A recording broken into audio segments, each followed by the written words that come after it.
Welcome to another episode of Obsessed with Guitars. I am your host, Paul, and as you can see, the top of my amplifier stack is amplifierless. Still waiting on that Ceriatone AH50 that I ordered many months ago. I've been kind of wondering what the chances are it will arrive sometime soon, so I decided to wear this shirt in honor of that possibility. So today, of course, I am going to be going over, not that, I'm going to be going over more Line 6 Helix stuff. Hold on, I'm shooting a video, can you, sorry. Okay, all right, give me just a second. Yes? Okay, all right, no, no, yes! Okay, change of plans. This is what we're going to be doing today.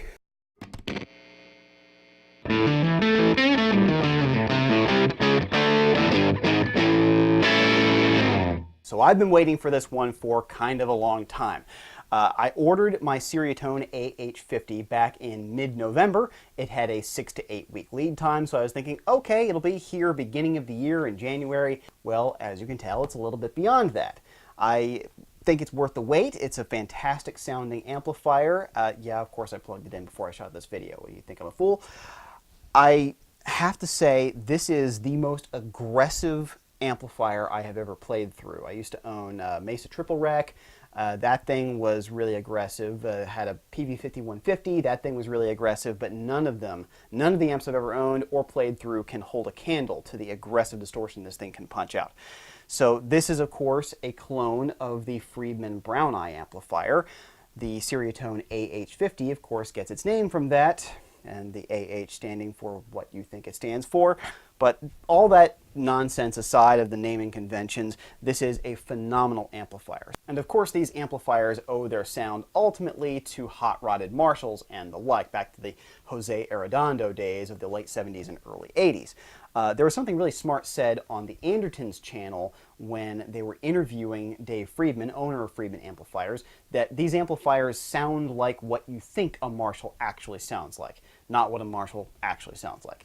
And I have to agree with that. Been playing for a lot of years, played through JCM 800s, all those kinds of things, and I've never heard anything as aggressive as a modded Marshall. There are a lot of switches and a lot of knobs on this amplifier, front and back. Of course, I'll go over all of them and what they do, and then, of course, you'll hear some sounds. I am really surprised at how out-of-the-box great this thing really sounds.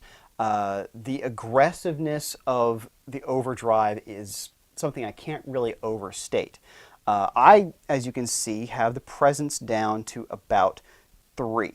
It is a very bright amplifier. Now, of course, there are a lot of switches that you can deal with that.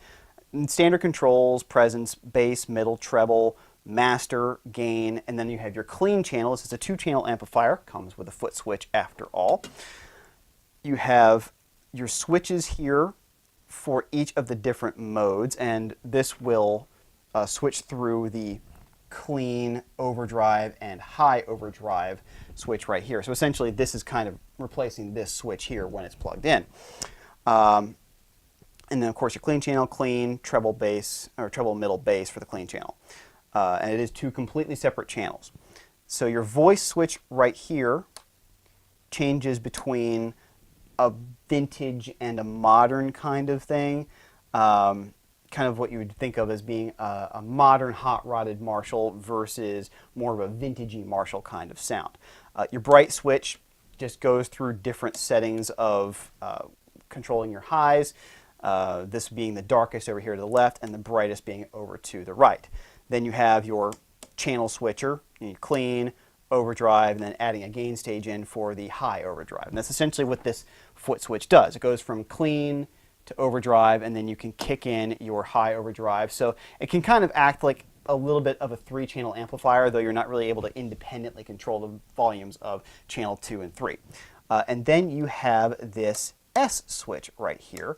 This is an interesting one because it's kind of, to my ears when I was playing with it, controlling the tightness and looseness of the amplifier. You know, so you go from kind of a more broad spectrum kind of distortion to a tighter, more focused distortion. That's what it sounds like to my ears, of course, and I've only had a little bit of time to play with this before I started shooting this video. The amplifier came in yesterday, and I want to get this up by, of course, Tuesday. So I haven't had a huge amount of time to be able to go over all of this, but I've tried to play with it as much as I possibly can. One thing about ordering a Ceriatone, you can actually call Nick directly over Malaysia and talk to him. You can also get descriptions directly from him about the various things on the amplifier, because it doesn't come with a manual. There's no manual in the box. There's no digital manual for this. These are very new designs for Nick, so they haven't really had a lot of time to get a lot of documentation out there. Okay, so now we're around to the back of the amplifier. There are a good number more switches back here, and I haven't had a lot of chance to play with these little mini switches very much, but this is such a feature-rich amplifier. You have your thick switch right here, controlling kind of the meatiness of the tone. And then you have M69 and Era. Now these, I would have to imagine, would take you through different voicings for the different eras of Marshall amplifier that this is based off of, or, I mean, that the Friedman BE is originally based off of. But there's not a lot in the documentation to really show me exactly what it does, and of course, me not being an electrician, I'm just a guitar player. This is kind of getting to the territory of being a bit much for what I really need to know. Obviously, I'm not going to sit here and play through every single switch setting possible. I'm just going to give you some of the tones that I really enjoyed when I played through this amplifier. Otherwise, this video would be about 9 hours long. Next, obviously, you have the loop, and what I really like is that you can switch the loop out entirely if you desire. I don't really like to do that because I like doing things like taking this and treating it like a volume boost for my solo. Now thankfully this does have the other gain stage that you can engage on the foot switch, so I don't really need one of these. Although generally for live use, because I'm doing a lot of Kiss covers, I'm probably going to rely more on my pedal board for those kind of vintage Marshall sounds. And just use this largely as a clean platform. But of course, for a lot of my recording purposes, you better believe I'll be using the gain structure that this thing has. It's just absolutely incredible.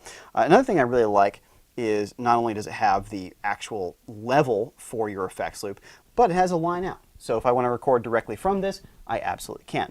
Standard 2 speaker outputs and your ohm selector. Of course, for 2 cabinets, I leave it on 8, and for the single cabinet like I'll do, I'm going to have it on 16. Another really cool thing is this has external bias points. So when you go to get this thing biased, you can just put your multimeter in there and not have to worry about taking the whole darn thing apart. Of course, your standard mains output right here. This does have a pair of EL34s for the power section. This is the 50-watt version, and I will say, in testing this out a little bit earlier, this is a ludicrously loud amplifier. The percussive thud of when I hit a string forces my heart to beat in the rhythm that I'm playing. This actually, for me, is much more of a sonic assault than the Mad Amp that I had, which was probably the most beastly amplifier I'd owned before this. And yeah, I would say that Mad Amp was actually louder than my Mesa Triple Rec, which is supposedly 150 watts. This runs off of 3 12AX7s for the preamp and a single 12AX7 driving the tube buffered effects loop, which is what I really like about these AHs is they come standard with the tube buffered effects loop. It's an option on the other Ceriatones, but it's standard on this one. The sounds I'm going to play today are going to be through this Marshall cabinet. I finally got another vintage 30 speaker, so now this is set up like a Friedman speaker cabinet where it has 2 greenbacks on the top and 2 vintage 30s on the bottom. As for mics, I'm going to use a Shure SM57 on one of the vintage 30s, and then I'm going to use a Fathead Ribbon mic as the room mic. And we're going to get some delightfully aggressive tones out of this. I'll probably have to do a clean example of this for another video where I can actually go into more detail on the switches as well as I get to play with them more.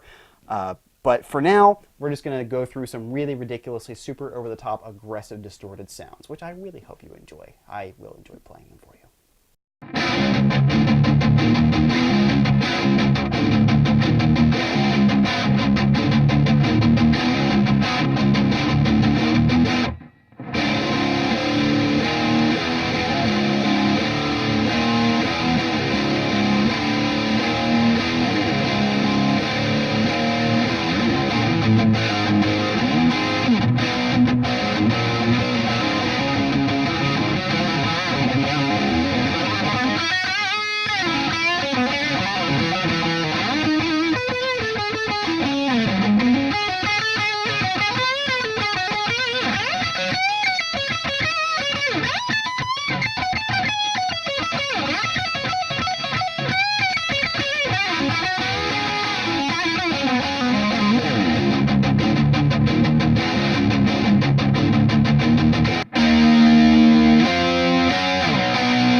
So there you have it, the Ceriatone AH50, a ridiculously over-the-top, aggressive, loud, distorted amplifier, if ever I've heard one. And let me tell you right now, I am thrilled to have this in my sonic arsenal. Now, I'll be doing another video on this, as I said earlier, where I'm going to go more in depth on the various features of the switches. I can't do that the first day because this video will be way too long, and I'll also break out a single coil guitar so you can hear how it sounds clean. But I figured you probably just want to get into some really good, big, crunchy riffing, so that's what we did today. If you enjoyed this, don't forget, like and subscribe. Not that you'd forget to do that. Of course, you're sweethearts, and you love me, and I love you back. And of course, come back next time when I'll do another great video about this. I'll do more Line 6 Helix stuff. And until then, stay obsessed with guitars.